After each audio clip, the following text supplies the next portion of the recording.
Do you want to count down? You want me to count down? Uno, dos, tres. All right, guys, welcome to the first ever episode of the Triple Side Podcast. Here, my name is Jesse Hernandez. I have my co-host Darrell Roberts.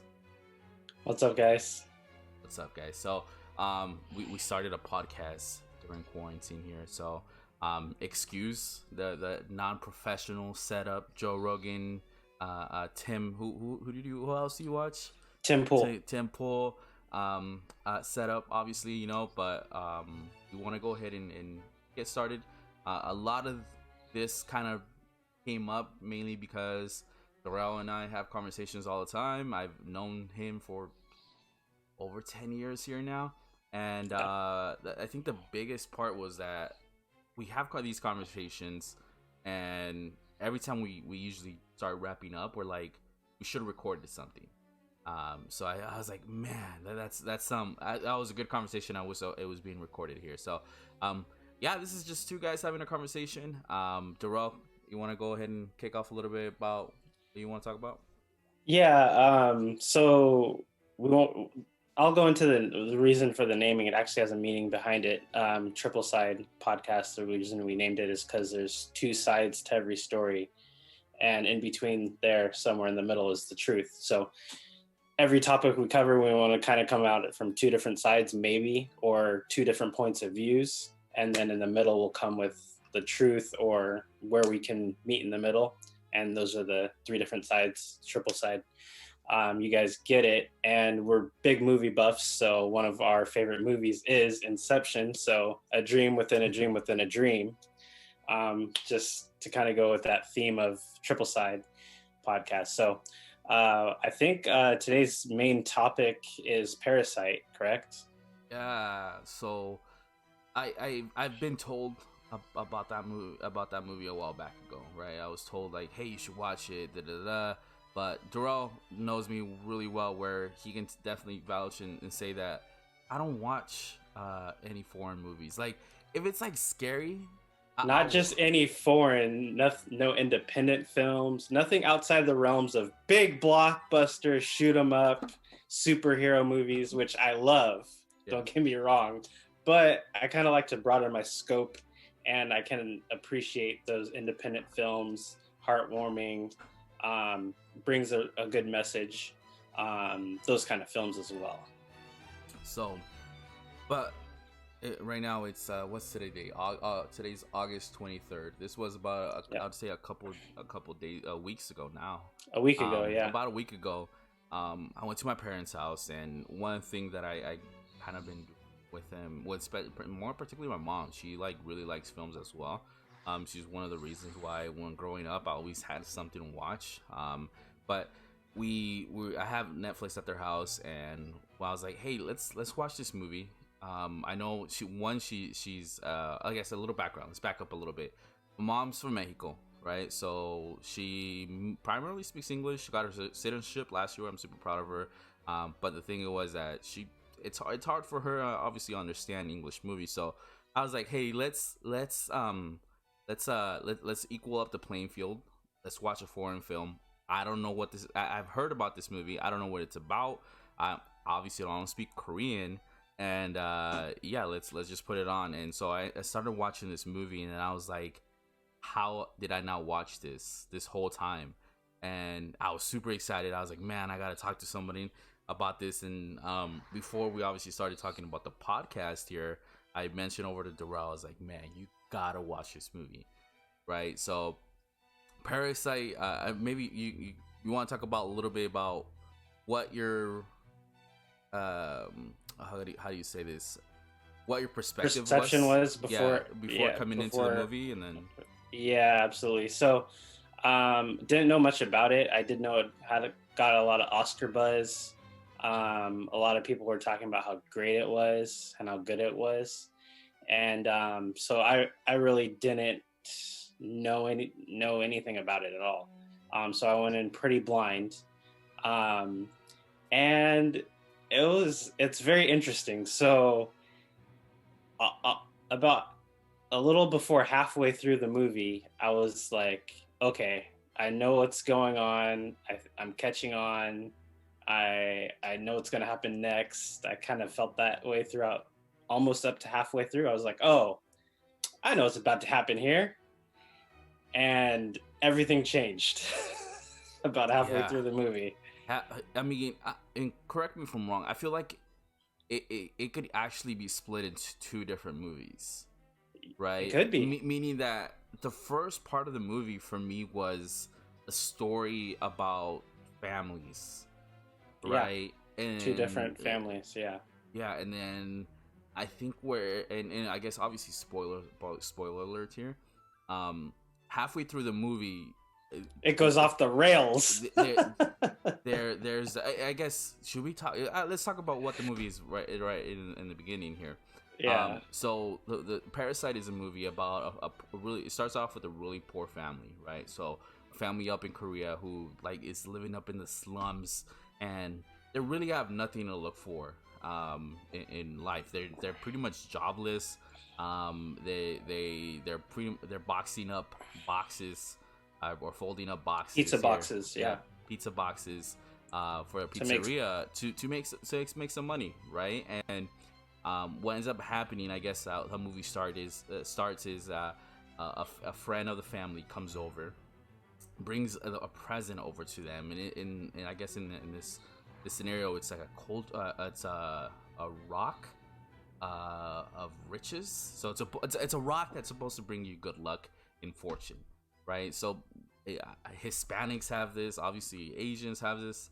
Do you guys have that in I guess in the black culture, like things that are supposed to bring you luck? nah, No, just like Jesus. yeah, Jesus. I feel like I definitely feel like and maybe just in just growing up through a Hispanic Mexican household here, we've all, I think our people are superstitious, and I think most people are. So bringing a present like that, like, hey, this is something that's supposed to bring you luck to your family, wasn't like crazy, and for me it was just like, oh, okay, it has kind of nothing to do with the movie, right? But what ends up happening from that rock scene is that the family friend here, which I can't remember his name, and I don't want to butcher a Korean name here.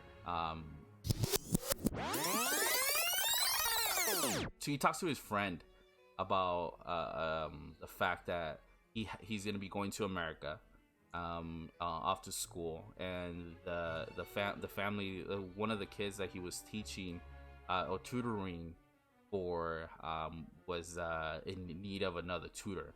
So he's like, hey, I already talked to the family. They are cool with pretty much you coming on board. I mentioned who you are. You pretty much just need to go ahead and fake some credentials, right? Nothing that none of us haven't done. I feel like kidding.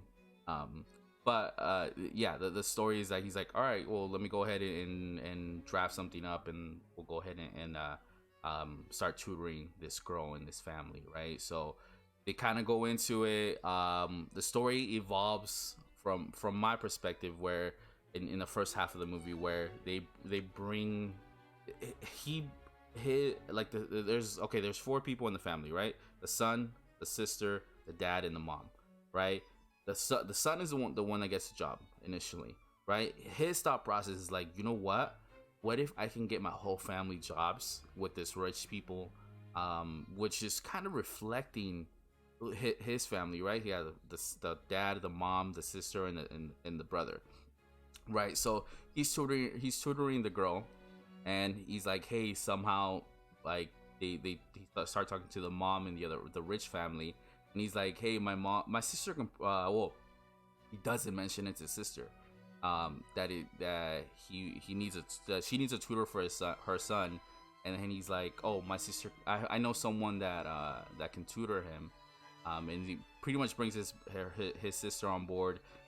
In the first half of the movie is just like how this poor family went from holding up pizza boxes over to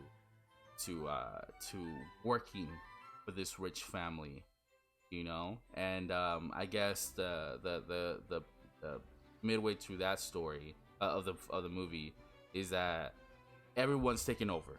that right? The dad is a driver, the mom is the house cleaner, or the But house. how they it was okay when they were bringing in the two siblings as teachers.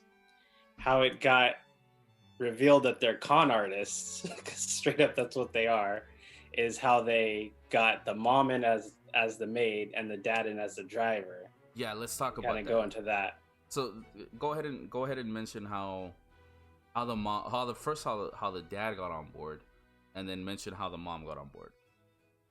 So the wealthy dad, the driver, takes the poor sibling female home, and she decides to come up in her mind how she can frame the driver to get him fired. And how she comes up with that is she's going to leave her panties on the floor, the back seat. And he's a chauffeur, so the back seat is where his employer sits. So it worked, and he got fired. And while he's getting fired, the son is saying, "Oh, I know a driver, and here's the card, so you can contact the driver." Oh no, actually, that's not how the driver. He just knew the driver. Here's how you contact him. The maid was allergic to, was it peaches? It was peach. Yeah, it was peaches. Yeah. So they framed her by having her have a allergic reaction to the peaches, and said that she had some other disease where she's coughing up blood. And they really framed her like really good to make it look like they need to fire her because she's so sick. And they did. And then that's where they gave her the card for a company that has great maid service. And they pull out this whole con with the phone going to the daughter, pretending that she's an agent for these maids. And that's how they bring in the mom as a maid. Yeah, So, and I think so. That's like, and again, this is halfway through the film, right? Yeah. And so right, I guess before the peak, right, the epilogue of the film here, it's pretty much what ends up happening is they end up firing the old maid, the old housekeeper here. They lied to the rich family, saying, "Hey, she has tuberculosis. This is very common. Yeah. This is very common in poor Korean culture." And they kind of scare the family off, right? So of making sure that they fire the lady. And so halfway through the movie, what ends up happening is that the whole poor family in this scenario is chilling in the rich family house. Because the rich family is off camping, right? And they're pretty much having the time of their life, right? And at this point, they're hanging out. They're pretty much enjoying the fruits of what they've been able to do, con or no con, right? And actually, no, it's con the whole way. They're all four of them are conning, and yep. What ends up happening is halfway through the movie. They hear they're all eating, they're all drinking, and they hear a knock at the door, and at the front door they end up checking, and it's the old housemaid, right? So the maid that got fired and got blamed for tuberculosis here, and that's, I think, where the second part of the movie / I guess if you want to see it this way, the whole second movie starts, right, where it is revealed that she has been, I guess, been there for ages. She was there before the family, the rich family that moved in, was there, and then I believe that the previous owner was the architect of the house and designed the house. And so it's revealed that there's a secret tunnel here, and they're able to go ahead, and she was able to hide her old husband there, who I guess is broken down from like owing people money, and just going bankrupt and this and that, and they end up finding out the poor family ends up finding out that the old housemaid was dirty at this point too, right? So she was taking advantage of the fact that the rich family that currently lived there didn't know about this bunker, and yeah, the movie turns into more of a thriller, I guess you can say. You're pretty much, the whole second movie is like, what's gonna happen, right? The old maid that pretty much came out of nowhere, it now pretty much catches the whole poor family in the act that she finds out that they're lying, and like takes a picture of all of them in the house, a video, takes a video of them pretty much lying to this rich family, and she's like, I'm gonna snitch on you, right? I'm gonna go ahead and snitch on you. And pretty much that's kind of where the second part of the second part of the second half of the movie starts. And I mean, for me, like it goes down to like, again, to like what the title of this movie was called, right? It's Parasite, right? So I mean, if you know what a parasite is, it's it's an animal. Is it an animal? A bug. It's a bug. It's a parasite. Yeah. Or actually, no, it could be anything, right? Because fishes have parasites, right? It's like those things that go under the sharks. Okay, so it's an animal. Okay, whatever. Pretty much anything can be a parasite, right? So this poor family is leeching off this rich family. The rich family, I guess you can say, is leeching off of this poor family, and just pretty much paying them the least to be able to maintain their status here. But yeah, that's kind of where that second part starts. I don't know what was your thought process when you kind of saw the lady coming in here and pretty much discovering them in the act. I was like, uh-oh. Stuff is about to go down. And I was like, whoa, this is not... I don't know what's happening next, because like I said before, the whole first half, I was like, oh, I'm predicting everything left and right that's happening. And then once that was introduced, I was like, I don't know what's going on and what's happening next. So yeah, I think it gets the movie got really interesting at that part when I was like, like something's about to happen that I didn't see coming. And I feel like it's a snowball effect where it just gets crazier and crazier as this time goes. So yeah, that's a great way to put it. that part of that scene kind of ends where the rich family calls the current housemaid, which is the mom in this poor family here, and she's like, the mom's like, hey, we're coming home, right? It started raining, and they were gonna go camping for one of the kids' birthday, and they're like, we're gonna go ahead and come home, like go ahead and start cooking something up, right? And now the poor family like pretty much rushes the old housemaid, and the husband of the housemaid takes them into the bunker here. First of all, knocks. They get both the family knocks out the old housemaid, right? Yeah, push him down the stairs. Knocks them out, and like clean up as an emergency here.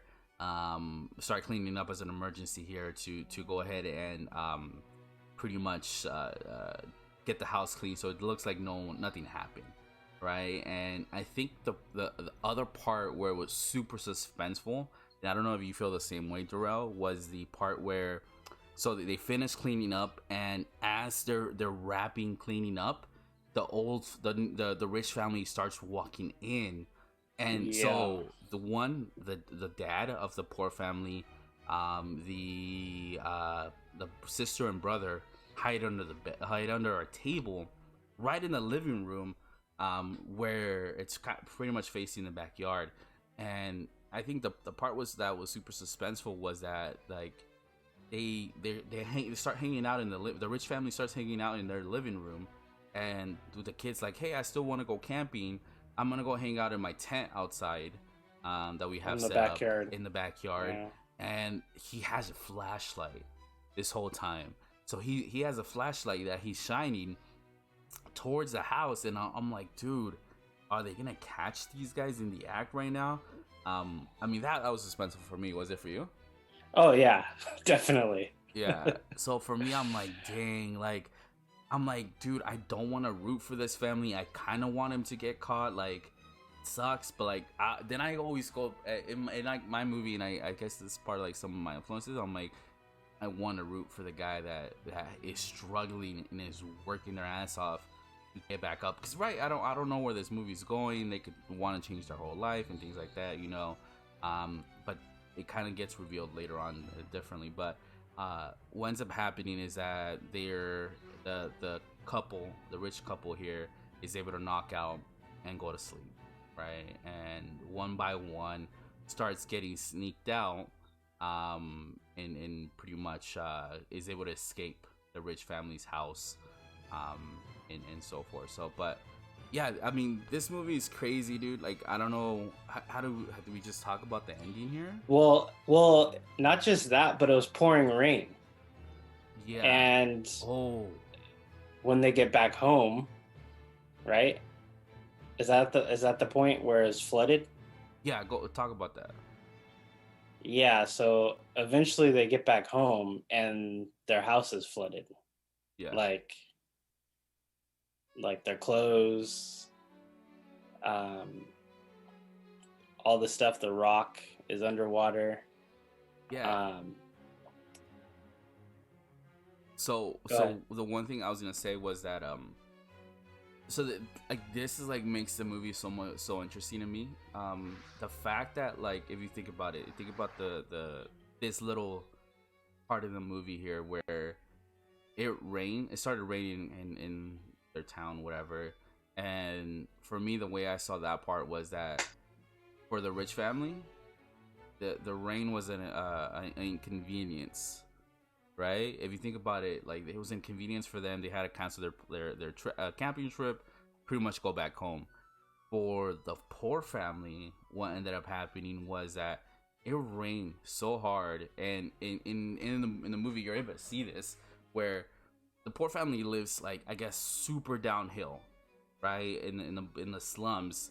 And what happens when it rains, right? The water comes down and pretty much starts flooding this like lower end of the city, in the slums, and pretty much starts flooding these houses, right? So you have like this really bad imagery of like freaking the toilet water starts exploding. I don't know. I mean, I don't know. I'm not a plumber, so I can't tell you how plumbing works, but there's poop coming out of the toilet, like like a fountain. So like just like that part where I'm like, it talks about like the different class, and we'll get into what we think of what this movie means here.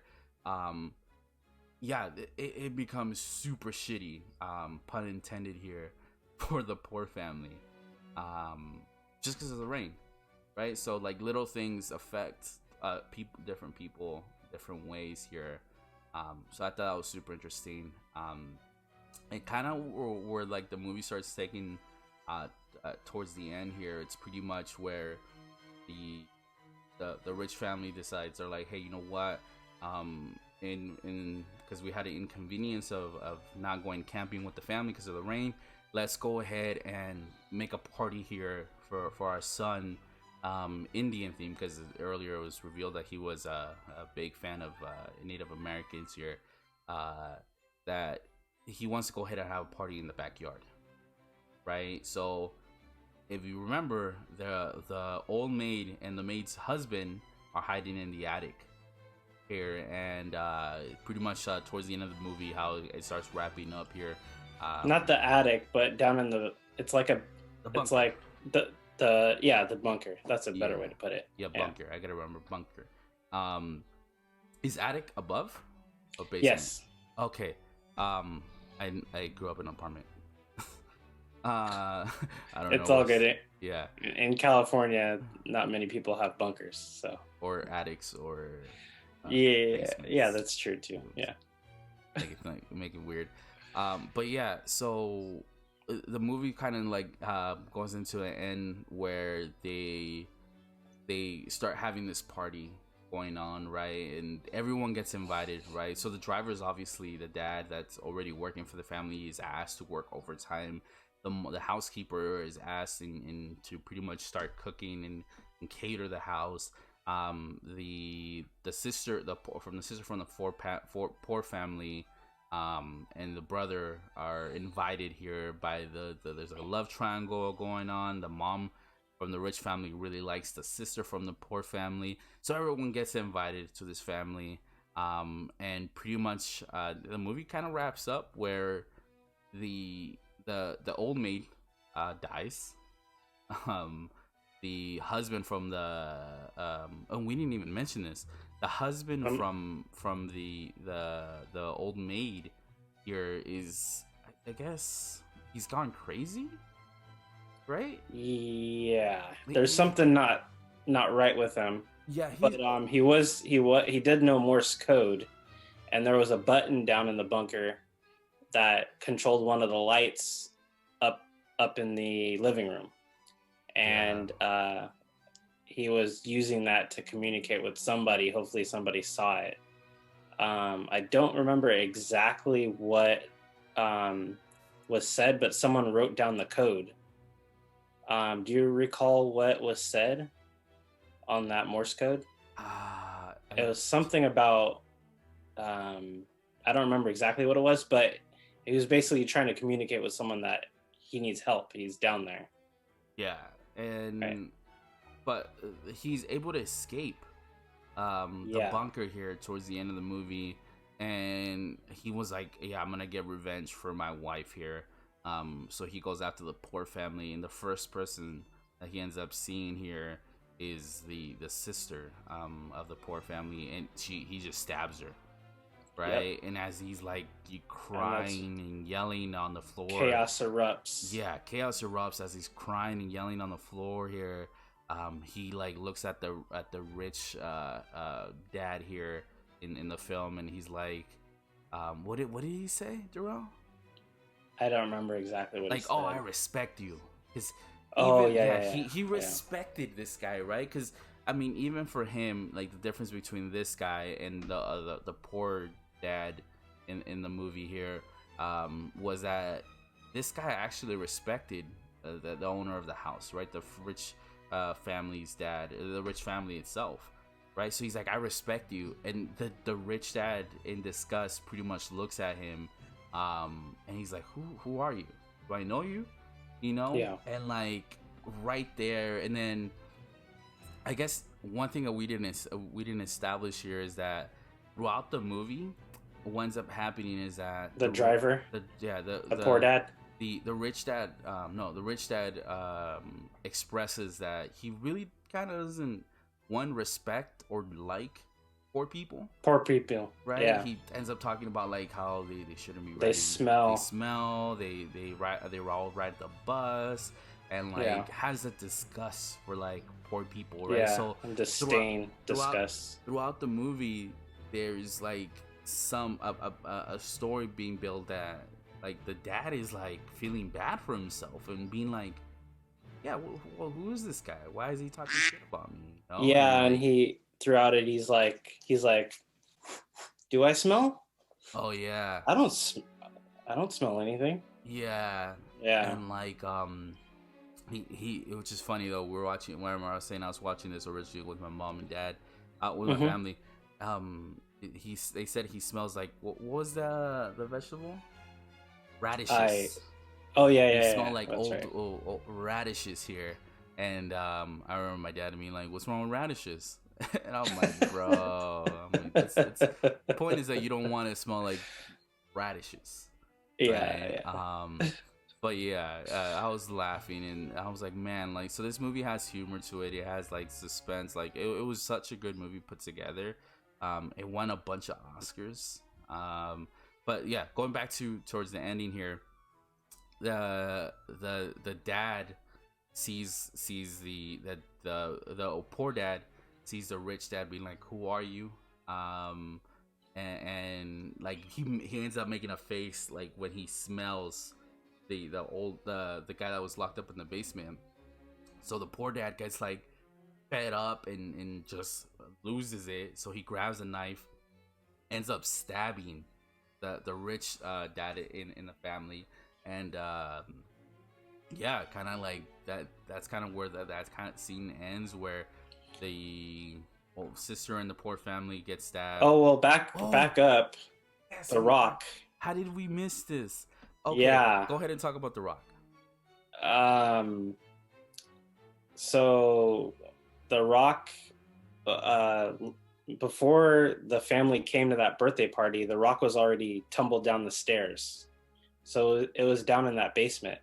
Yeah. Thing.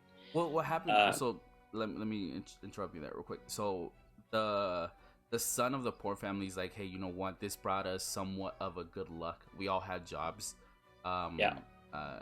This rock that was given to us. So it has that significance. He's like, yo, I'm gonna bring it over to this old maid. The old maid and her husband. I'm gonna bring this rock over to them as a peace offering. Right, so you're like, oh, like maybe things are gonna turn. This is like right before the party, and pretty much what ends up happening is that he, was it he's going down. So how the crazy old man escaped was that he's coming down into the bunker here, and go ahead and talk about what happens next, bro.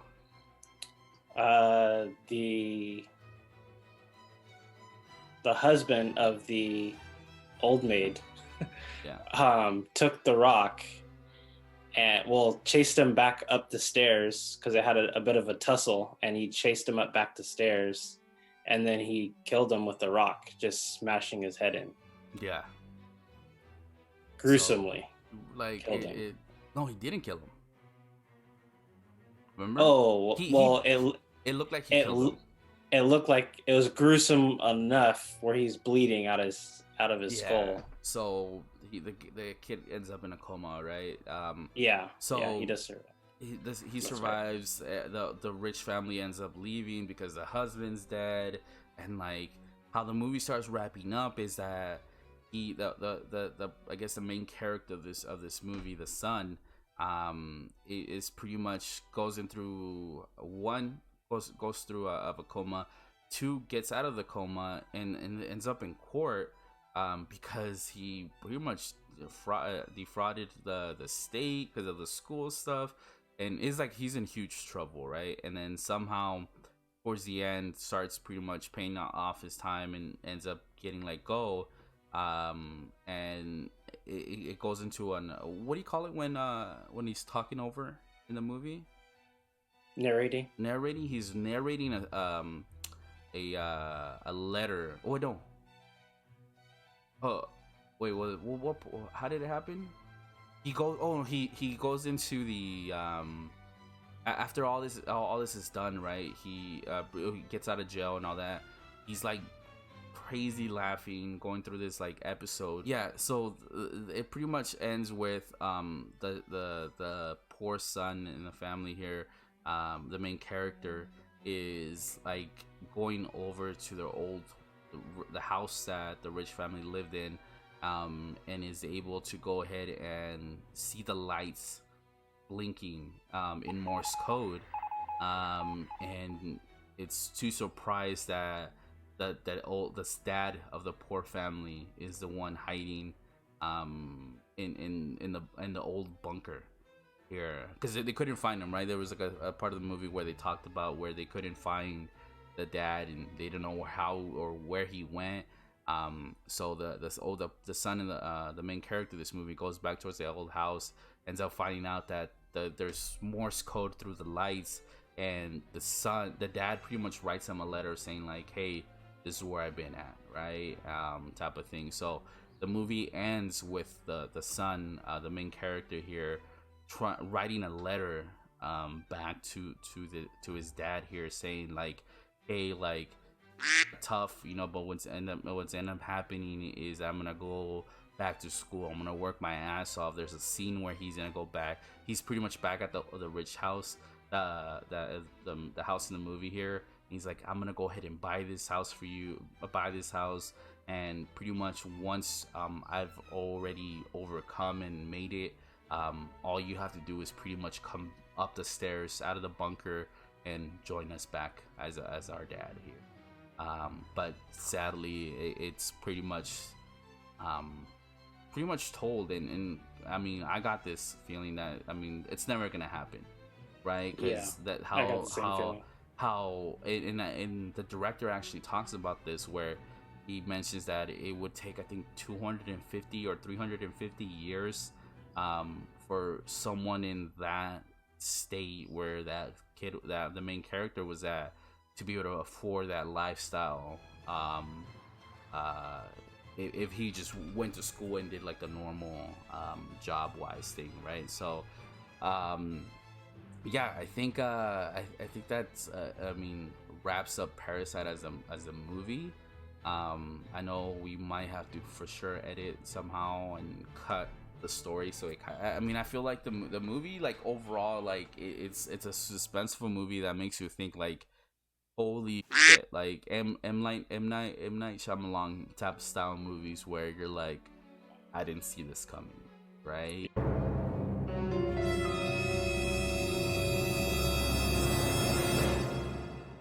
Yeah, for sure. That is, it's just subverted, like, all expectations. Yeah, definitely. like I remember first, like, with, like, going way back, being like, when I saw the sister take off her panties to hide them in the driver's car, right? The driver of the rich dad family here. I'm like, what the is she doing? And then my mom's like, oh, she's gonna get her fired, right? She's seen novelas, she knows what's up. So the drama, like, the drama, right? And I'm like, oh yeah, I didn't think about that. I'm not like, I don't wear panties. I don't know. Like, I guess, like, it would be different if I had a driver and I found panties inside my my car, but the car that my driver drives. Be like, what the hell, dude? Like, there's a crazy, like, fetish scene of, like, remember when the rich family comes home from the ruined camp trip, and the rich mom in the family here has, like, they start having, like, sex, but it's like, it's weird because she's like, oh, buy me drugs. What was she saying, Drew? I don't recall exactly what it was she was saying, but they were basically role playing. Yeah, they were role playing, like, they were poor.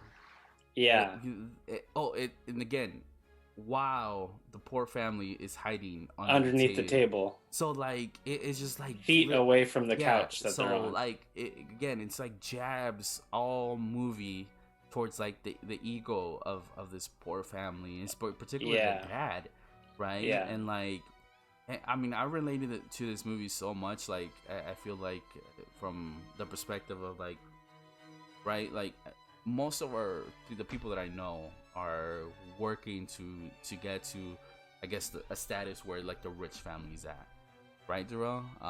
For the most part, like, our friends, we've gone through the struggle, right? We're working our asses off to be able to make it. So for me, like, that part of the movie where in the beginning was, I'm like, dude, let's go, let's do this, right? Like, I was rooting for them, and, like, towards the end, I'm like,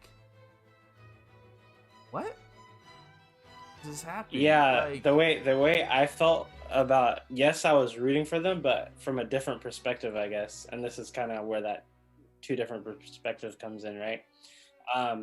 The way I was rooting for them, I was like, you know, they're con artists, and I can't get aboard with that. But at the same time, I'm like, yeah, but they're in a horrible situation, so do whatever you got to do, whatever it takes to get out of that situation. And they're set up as kind of the protagonists to where you want to root for them to not get caught. So that's kind of the way I was looking at it, where I was like, they're doing something wrong, but they're in such a horrible situation that they got to do whatever it takes to get out of that. So I'm like rooting for them because of the horrible situation they're in. Yeah. And that's kind of the whole time I was like kind of playing that back and forth a little bit, but at the same time it was more just rooting for them not to get caught for sure. I didn't want them to get caught. Yeah, I mean, I was definitely rooting with them until they got the old housemaid fired. Yeah, Where, the way they did it. so again, how they were able to do it is they were able to Like, find because you out. could kill somebody. Allergies are really serious. Yeah, So, they were able to find out and that they're ruthless with the way they did that. they did it twice, right? Mm-hmm. They end up finding out she's allergic to peaches, right? And sorry, how they were able to go ahead and get her fired is that they peel the peach fuzz out of the peach And they just like sprinkle it on her. blow it on her. So as like the rich family's coming in, the mom sees that and like panics because she's like, well, she has tuberculosis. Like this is signs of her not being clean, and like I'm like I was on board till then. I was like, gosh, I'm all for it, but like I've never been the type of person that would like step on people that like that to just move ahead, right? Yep. I've always been the type of person where I'm like, you know what, if it's meant to happen and I'm putting in the work to move ahead, then that's the right way to do it, right? I've done it with like, you know, in my career, I've done it with like my streaming that I've done it with the people that I've met. Like I've never, there's a line for me that I'm like, you know what, this is the line that I'm not gonna cross. And that family, the poor family in this movie, in the main family of the movie ends up crossing it. Big time. And I'm like, damn, like at this point I'm like, dude, like it's hard for you to root for them, but it's also really hard for you not to feel bad for them. Yeah. Right? Because like if you think about it, like these guys were dealt some shitty ass cards. Yeah. Right? And it's just like it puts you in a situation where you're like, man, you think about it, you're like, there's people out there in this scenario, right? And it sucks, and you know, that's what at the end of the day I'm like, man, it makes me want to root for them. But I know how bad these people I know how bad of people, how do you say it, how bad of a people these guys are. Yeah. So yeah, I mean it's weird and it's bad, but like it's like, you know, you still want to root for them, and the movie just ends with pretty much like chaos, right? Yeah, I guess, and no hope. yeah, for either family, you know. The rich family loses the husband, who was pretty much the breadwinner of this family. So who knows where the rich family's gonna end up in. And the poor family technically lost the dad, and for sure lost the sister in the when she got killed. Yeah. But yeah, I mean, I think overall the movie's like definitely something I would watch again. I watched it twice just because I was like, first I watched it with my parents, and then when Darrell and I talked about it, I was like, dude, we should watch this movie. You should watch this movie and, you know, talk about it on a podcast. I was like, oh, let me watch it again, right? And it's a good movie. Because when you said you should watch this movie and we should talk about it, I was like, I've actually been meaning to watch it. Yeah. I just hadn't gotten around to it, so I was like, perfect. Yeah. So I mean, the movie's great. I mean, how many Oscars did it win? You remember? I do not. That's a good little Google search here. Let me pull this up here.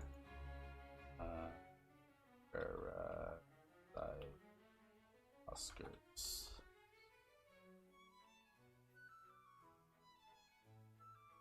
I don't know if it's gonna tell me how many. It won. Okay, so it won for Best Picture, and it won for Best Director. It won for Best Original Screenplay. It also won for Best International Feature Film, and it was nominated for Best Production Design, and it was also nominated for Best Film Editing. So Wow. it won 4 out of the 6 Oscar nominations. Categories. Yeah.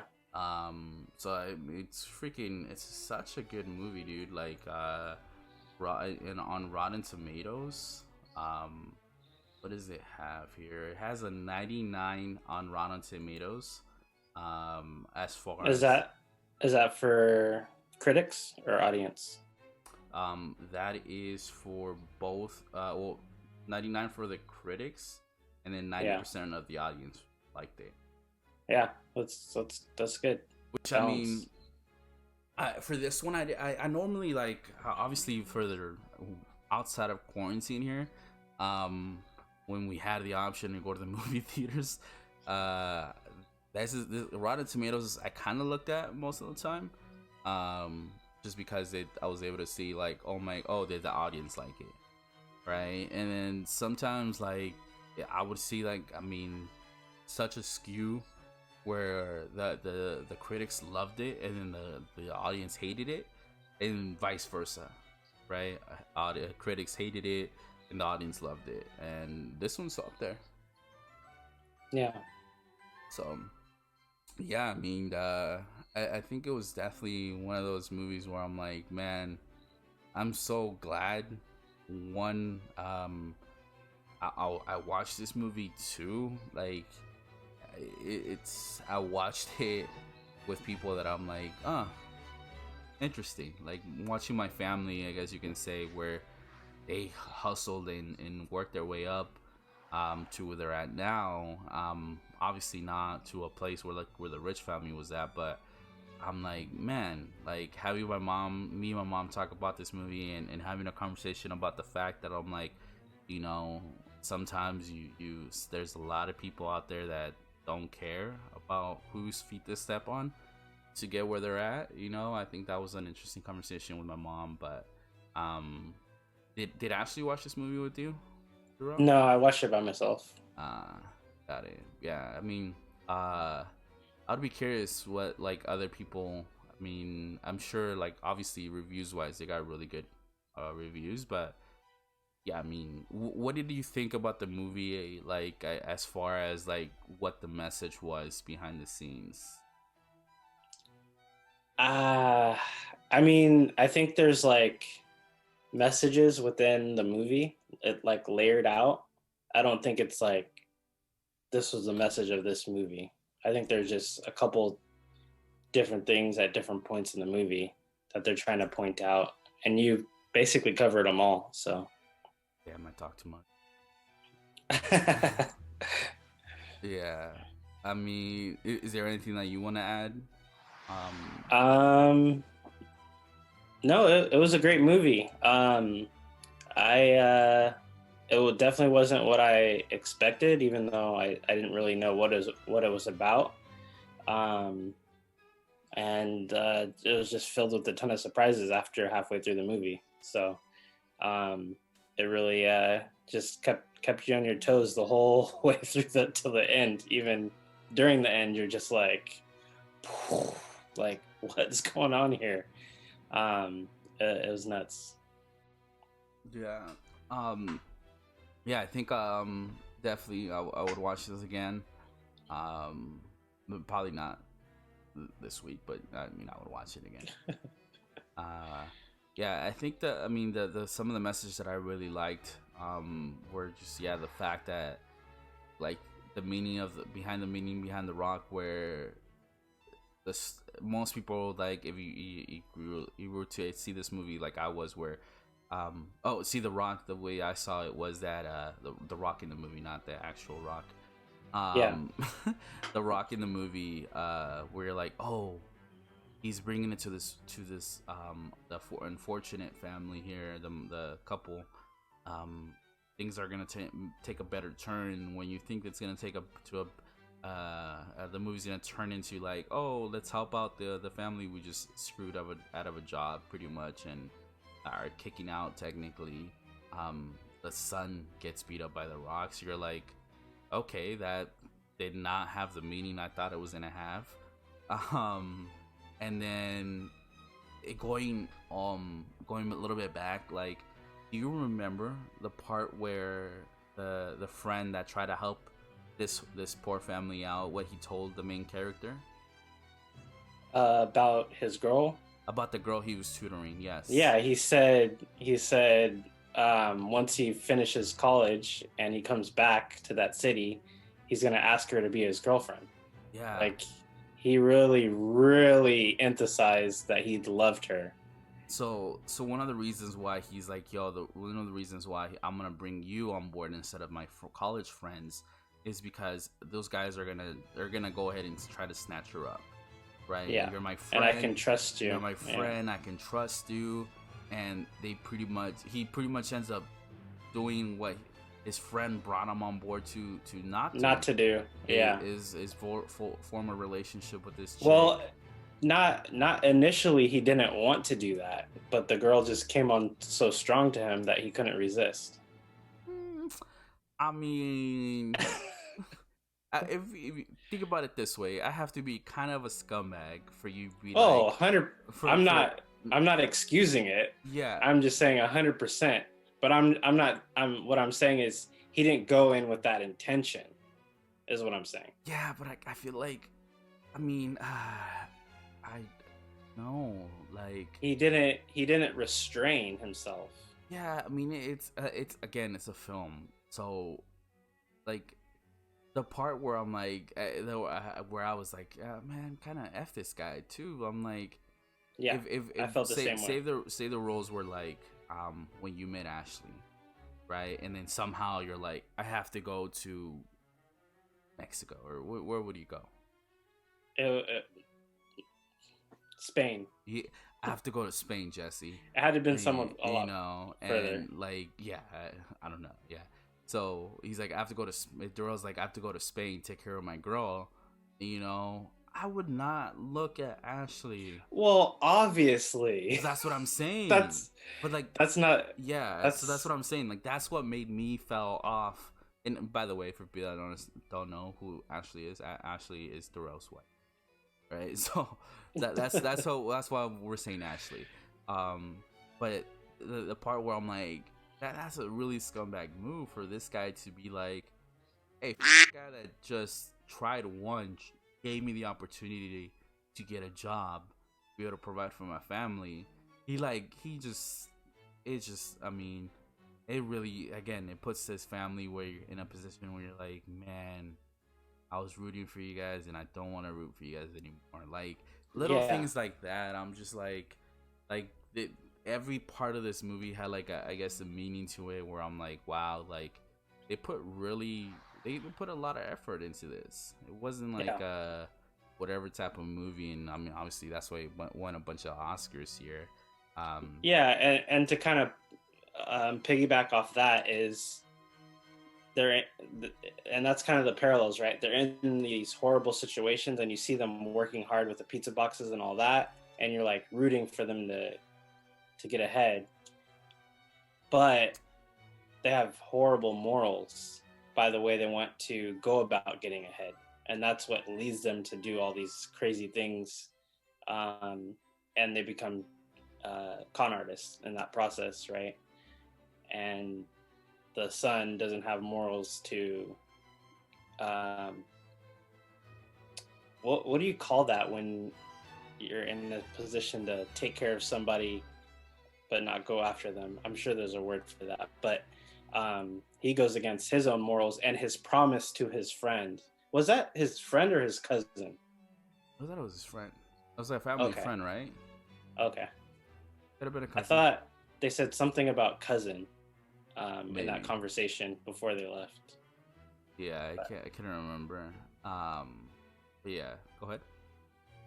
No, that was it. I was just saying they go about it with very low morals. So yeah, most definitely. I mean, again, I grew up in I would say lower. Was it lower end class? Lower class? Lower middle class? Yeah. Yeah, pretty much. I mean, you grew up in high middle class. No, middle class, because if it wasn't for my grandparents, we would not have been middle class. No, but you grew up and I would say higher middle class. No, definitely not.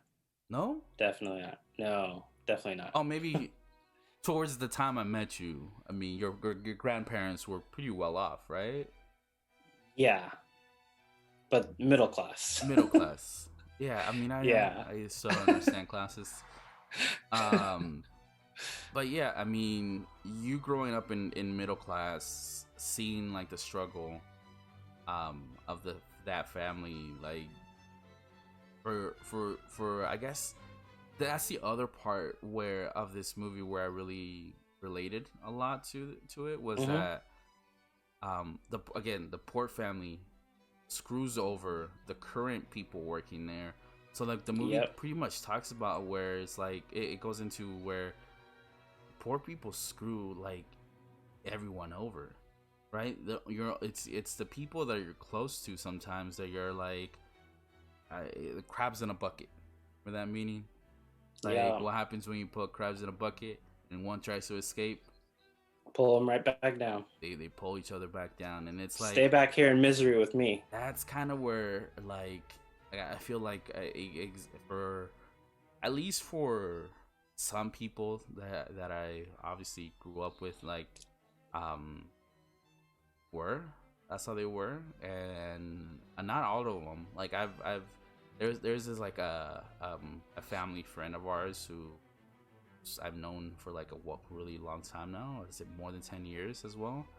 Um, yeah, like these people like are super helpful and are go out of their way to help like my mom, my dad, um, when they were in need of help from a car accident or something, you know. But uh, it just like really goes back to show you, it's like, dude, some people are bad people, Yeah, you know, and exactly. And it doesn't matter about your class in terms of your status. If you're poor, middle class, wealthy, you can have piss poor morals at every level, or you can yeah, have great values at every level. yeah.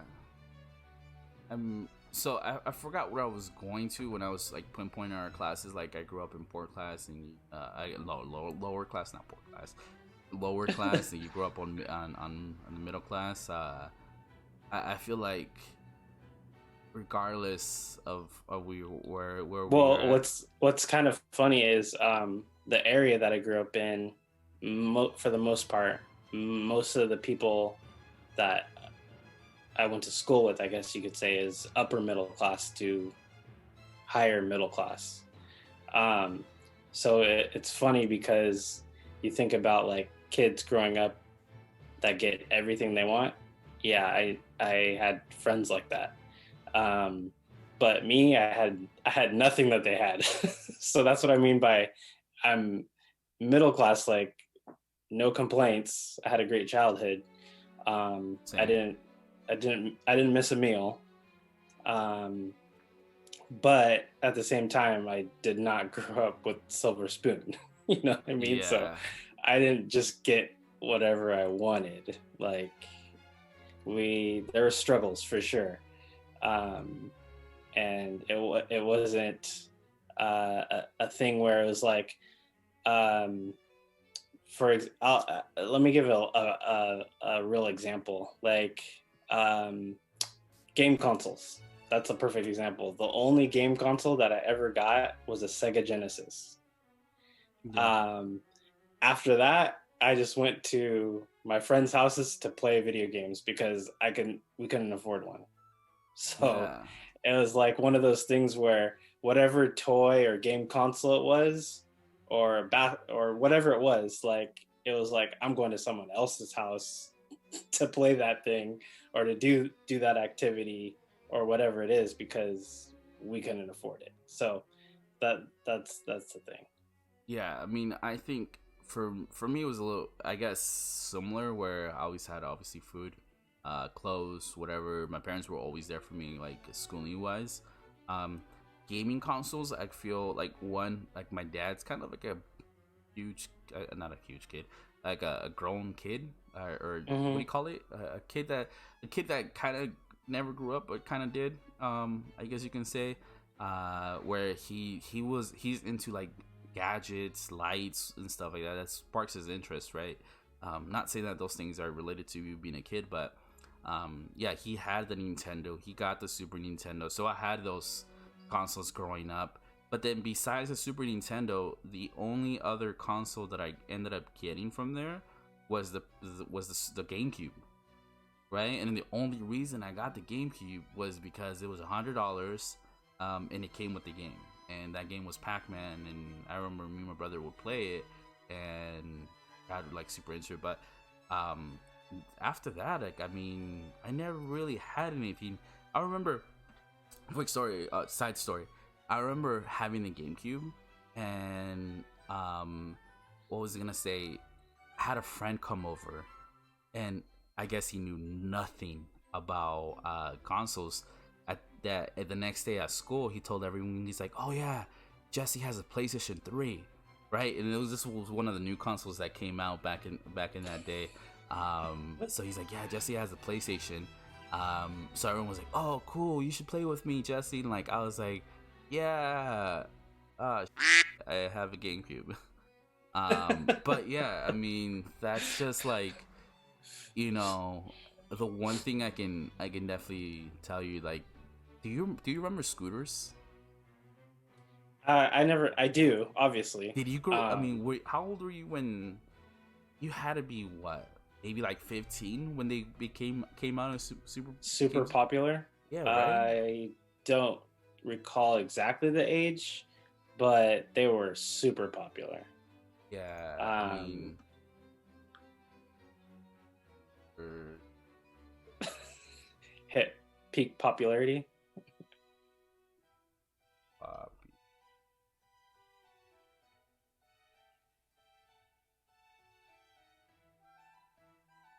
oh yeah, I have to make my shoot. What was it, like 2005? My like the setup that I have, the base of it is pressing a key that's making my computer really slow. uh I don't remember. We'll pull it up on the screen here when these were super popular. But dude, I remember when they were like, aren't they like almost $200? I think so. Yeah. Like, just talking about the struggle, dude. Like, I remember asking one in like, if you, what felt like a year. It was probably like September. Um, I was like, I want a scooter, mom. I want a scooter, dad. I want a scooter. We want a scooter. We want a scooter. Me and my brother, I want a scooter. And like, I remember that first scooter that freaking hit me in my shin, and I was like, I'm out. I'm not doing this anymore. Razor. The Razor. But I remember getting a scooter for the first time. I don't even remember if it was a Razor or not, or what. But I remember getting a scooter and being one of like the most happiest kids out there, being like, damn, dude, like, and I think I forgot how old I was. Maybe like 7 or 8. Um, Thinking at that point, being like, wow, like my parents denied me for the longest, saying no because they couldn't afford it, because I mean, we were going through some stuff, and then um somehow my dad was able to like pull it out and gave both my brother and I scooters. And I think that's some of the points where I started realizing and kind of start thinking different, where I'm like, oh, things aren't things don't come as easy as I think they do, right? Mm-hmm. Like, again, growing up from like two parents from that immigrated from Mexico, and like realizing that young, I'm saying like serious, like 6 or 7, maybe 8, realizing I'm like, man, I have to work my ass off to get where I want to be, you know. And I mean, that's what's triggered everything later on. Me dropping out of sports to start working, me doing decisions, and that's how I met Durrell. Like, just trying to work and better myself. I think like little things like that were like one of the reasons of why today for me, I'm like, man, like there's certain stuff that I want to do and I want to have, you know, and I have to just work for it, And Yeah. um I think I didn't really travel or reap any of my I guess success until I was like 24, 25. You took one trip, I think, since I've known you, right, Jerome? And My that was because, honeymoon. yeah, and that was your honeymoon. I took a little bit Yeah. more. I've obviously taken a little bit more, but yeah, I mean, what for you? What have you done? Well, what I guess at what point in your life did you realize you're like, oh shit, I need to work harder to get the It stuff that I was want? it was very early on, and I credit that to my grandfather, Why? um, because he would use, like, for example, a punishment was like doing yard work, and on the weekends, whatever needed to be done around the house, like real manual labor, like building a brick fence, like Yeah, repairing a fence, laying concrete. Um, oh yeah, you're a Mexican man. um, learning how to replace the brakes on a car, like, and this is at like 8, 10 years old, learning how to do all these things. Yeah, And my attitude was, I'm willing to help and learn. Here and there, because you're a kid, you want to play. I yeah. would complain, but not as much as like my cousin. Um, Which cousin? because we all grew up. I'm not calling people out here. Oh, okay, okay, okay. um, No names, no names. uh, uh, that messed me up, dude. My thought process there. Oh, good, oh, good. Um, Your cousin, uh, you and your cousin. yeah, because someone would complain more, about having to do work, like, and I'll give an example of, like, teaching someone a lesson, like when they're young. Move this pile of bricks over here to make them a organized pile over here, and it's like, what's the point? And The boy's your punishment. well, yes, but also to make it organized, make it presentable, right? It doesn't need to be just stacks and all over the place and a huge mess. Like, if someone comes into the backyard and has to see these bricks not laid yet, at least they're stacked neatly. You know what I mean? So it's stuff like that instilled that hard work ethic into me early on. I definitely credit that, as well as my mom, because uh, she worked to the point where it was like, no vacations, no lunch breaks, to the point where it was bad. It affected her health, where she got skin ulcers from stress. Damn. So, yeah, I don't think I ever told you that. I never knew that. And I know Yeah. his mom very, very well. She's hooked it up with great food, and she's so nice. Yeah, Go ahead. I love my mom. And that was when I was in college, and because she got sick through that as well. I was running track, had a part-time job, full-time college student, and I was starting a part-time business. So I had a full plate while I was going to college, and that was to the point where I was like, I have to drop out of college and work full-time to help my mom get better.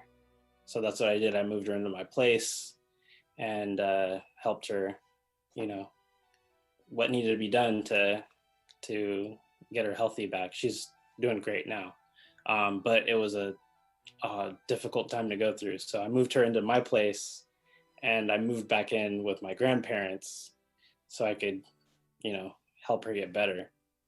Um, so tremendous work ethic that I learned from both my grandfather and my mom, big time.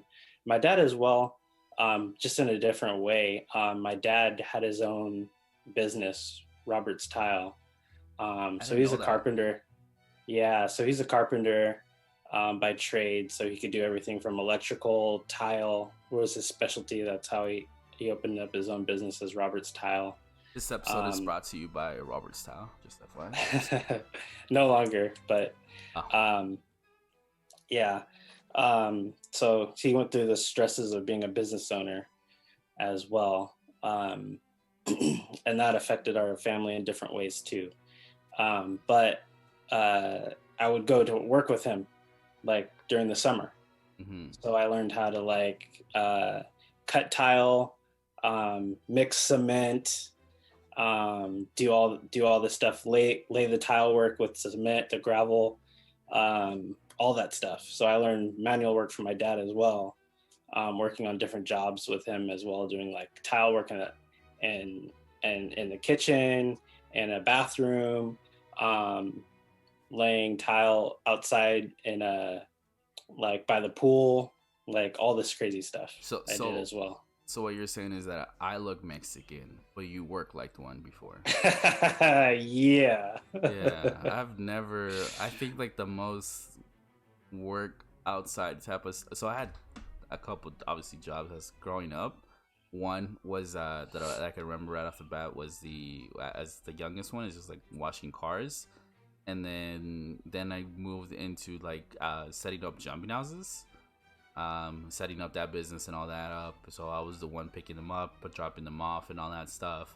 But the one I guess job that I had like actual manual labor that I only lasted a couple days was what I don't know what they call it in I don't know how to say this in English. In Spanish it's called el chabacano. Which is pretty much where they get like peaches, full circle. They get peaches. We went to so they had peaches, and what we would do is we would cut them in half, and then they would pretty much dry them out to pretty much be able to sell them. Right? I don't know where they were selling them. I just remember, you had to wake up at 3 a.m. And I was like 15. And younger, I was like 13, because it's like right before I actually was working. I was like 13, and so waking up at 3 a.m. I remember like you're given a knife, and to cut these in half, lay them out flat, so when the sun hits it and dries it up. I remember lasting that day, and I was like, nah, I'm whatever I have to do. I'm not working out here. Like, this is not what I'm doing. Like, that, I guess it was a really good lesson. My parents, my dad probably did this. He's like, all right, just learn how to do manual labor. My brother was like, my younger brother, he was like, it's whatever. For me, I was like, nope, I can't wake up at 3 a.m. I can't, like, I mean, I'll do it, but I'm not doing this manual labor. I was like, it's not in my wheelhouse. But yeah, I mean, I think that's for us, how long have we been going for? An hour and 13 minutes. How's your end? I'm good. Cool. Let's roll. Keep rolling. Yeah, I mean, I haven't looked at my phone. Yeah, there's a couple things I want to check. I really hope you're recording your audio, just because I don't see your audio on your end on my PC. Oh no. Yeah. So I don't know. I don't know. Earlier I was able to hear you, but we started and moved things around. I don't know what happened. But well, it is recording on my phone, so the audio's picking up on my phone. Yeah, but it's your okay. So yeah, I guess no, that's gonna be difficult. Yeah, I mean, we'll figure it out. I should have recorded the Zoom. Yeah, I mean, dang. Yeah, we'll figure it out. I mean, after this, we'll have an indefinite answer if it picked up your audio. But yeah, I mean, just to I guess give you guys a look behind the curtain. I'm in my house. Darrell's at his house. We're recording on our phones to have like good camera. Like 4K. Yeah, we'll probably upload it in 4K. Yeah, and then everything's being recorded into my PC here. So we're doing all that. Yeah, through Zoom. Streamlabs. Or what do you Yeah, use? Stream. I'm using Streamlabs. Yeah. So because I use Streamlabs to stream, and yeah, I feel like it's a real like MacGyver's type of setup where like, yo, just work with what you got. Um, so yeah, that's pretty much how the setup is. We got lights, should be looking good. Don't think we're looking janky here, but yeah, I mean, you have your ring light too, Darrell? Yeah. Yeah, so we'll see how things look towards the end here. I mean, yeah, the main reason why we wanted to go ahead and maybe start this, and my goal, and I'm just speaking out loud here. We kind of haven't really talked about how often we want to put these episodes out, but I'm thinking like once a week. Yeah, I was thinking the same thing. Once at every least. once every 2 weeks if we get lazy. But no, once a week I feel like we can have episodes to the Triple Side podcast. Again, I've been talking about this on my stream, Darrell, and everyone's always like, "Oh, who's a third person? Who's a third person?" Because everyone's like, "Triple Side," because I explained to them, right, the meaning behind it and all that, and they're like, "Oh, so that means you need a third person." And I mean, I feel like we could, right? Yeah, maybe it'll be a guest. Yeah, so It that's won't what be that's kind of what I said. I was like, yeah, our third person could be our guest. It could be someone else later on. Right now, it's just Darrell and I, and a bunch of cameras plugged in here recording us. But yeah, I mean, why did you want to, I guess, start a podcast, Darrell? Just for fun, really. I've watched a lot of podcasts, and I'm like, try it out. You know, Yeah. just have some fun. I think 2 weeks ago, I was like, I haven't talked to Jesse in a while, so let me hit him up. I hit you up for like 3 days to try to find some time because you're a busy man, to jump on Zoom, and we had some issues communicating through via text. So I jumped on Instagram to freaking finally get a hold of you. I thought we were going to talk about this. Yeah, and then we finally jumped on Zoom, and I think we talked for like 2.5 hours, something like that, straight. Yeah. So and then at the end of that conversation, we're like, dude, let's just do this. we had a great conversation. Why don't we just record it and just upload it? Yeah. Yeah, I mean, I remember that night. It was like 11, right? No, so it was like almost 10, almost 11. When we're like, hey, let's jump onto a call, and it was about 11 something. And then I was like, yeah, cool. In my head, I was like, let's do this for about an hour, you know. And we're talking, and finally, or mainly probably me talking, but we're talking, and I noticed, I was like, oh man, I was like, hey, we were talking about how podcasts that we watch and stuff like that. And I'm like, we should do one. He's like, yeah, I'm down. I'm like, yeah, I mean, as long as we can talk for about an hour, which we obviously have proven right now that we can. I was like, as long as we can talk for about an hour, we should do like a podcast or something. I'm like, how long have we been talking? And I looked at the time, and I'm like, it's 2:30 in the morning. And I'm like, dude, like I had things to do the next day, and I was like, all right, well, let's definitely do this. You know, we got excited, and I was like, yeah, let's go ahead and do it. I think the first step is always recording, doing it, actually doing it, and then I think next we're gonna obviously, somehow maybe tomorrow I can go to your house, Darrell, and can edit the podcast, or it's later on this week. It actually doesn't even have to be tomorrow, but No, tomorrow's good. yeah, we can. I want to get it rolling. We can edit the podcast here, and yeah, put these out like weekly and see how they pan out. I think kind of more of the theme that we're looking for, like Darrell said, like we have similar thoughts, but then we also have like we're two different people, right? So we have two different points of view. We have a different perspective, so we'll definitely talk about that, whatever we're focusing. But I think overall, like, what do you think would be like, if you're watching this podcast, what do you think you'll get out of it? Like, what do you and maybe I'll tell you what I thought. My interpretation. This one specifically, or what I want to do moving forward. Going forward, just so like the people watching, to inform and to inspire people to change, to grow, to entertain, to inform, bring some levity, and to bring some laughter. Maybe that's the way I should put it. Yeah. I mean, I would definitely diddle all of that. I don't know what levity means. Bring some lightness to the heaviness of the world. Yeah. So bring up the temperature in the room to a lighter load on your mind. Yeah. That's levity. Yeah. I mean, I would like to think that both and I, Darrell. Like, don't take yourself too seriously is another way of bringing levity.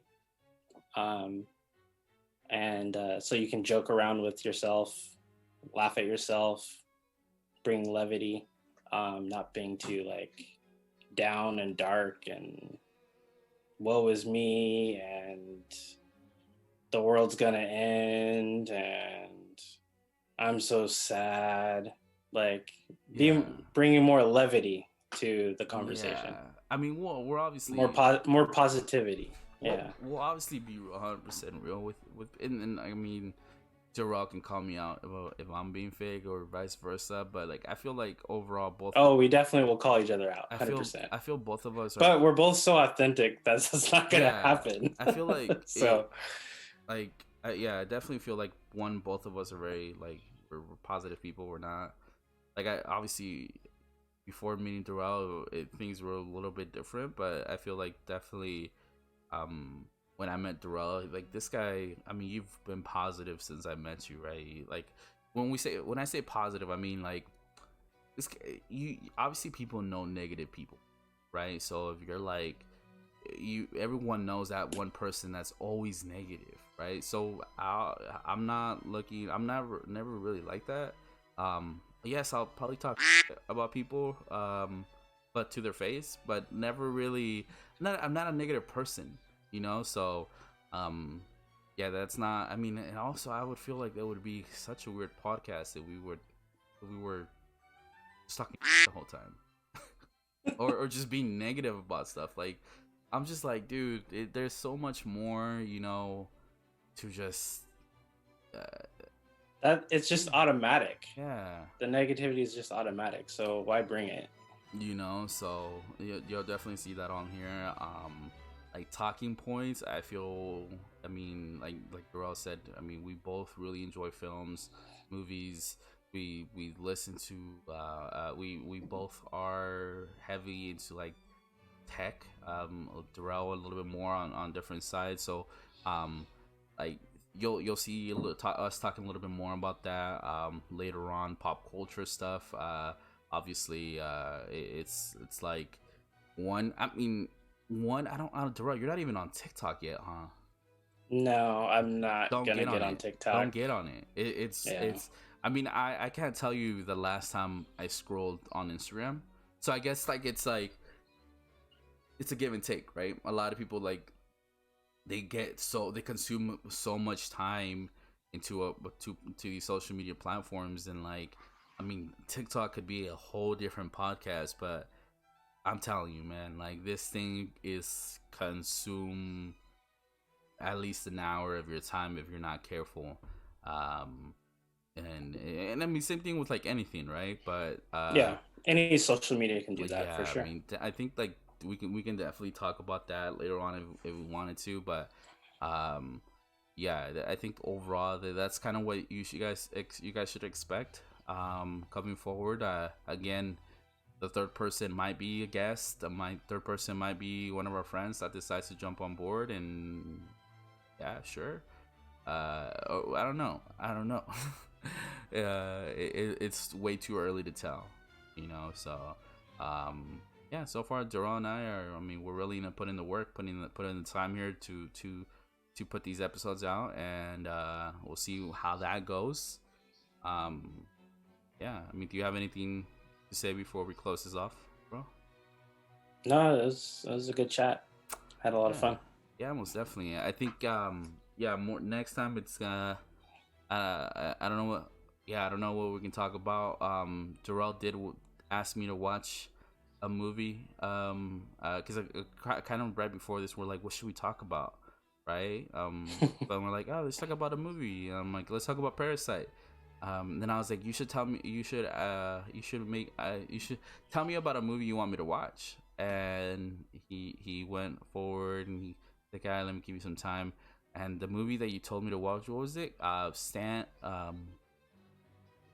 Falling Alone, Down. Falling Down. It's a movie from the mid '90s or early Yeah, '90s. yeah. And then maybe we can talk about that next time. Definitely talk about that next time, just because one, I didn't finish watching it after trying it twice. Um, yeah, I mean, so far, again, and I don't want to get into the movie just yet because I haven't watched it, but yeah, I need to watch that movie. Finish watching it. Wait, did you try to start it? I try to start it Oh, I didn't know that. twice. So I guess like maybe it was just because it's that the two times that I try to watch this movie, it's been super late. Hmm. Um, but yeah, I've got into the part where like it's an old movie, so it start kind of, for me it starts really slow.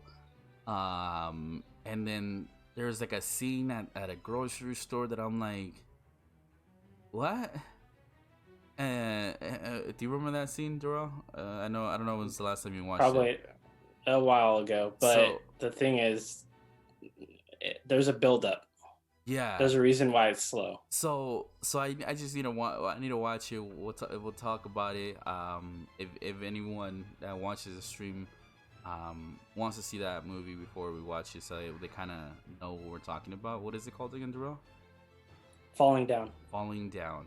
Michael With Douglas. Michael Douglas. So obviously we know Michael Douglas from Ant-Man. For you guys that are super young, he's the old guy. And He's the original he's the Ant-Man. original Ant-Man. Um, but yeah, he obviously looks super young because he is.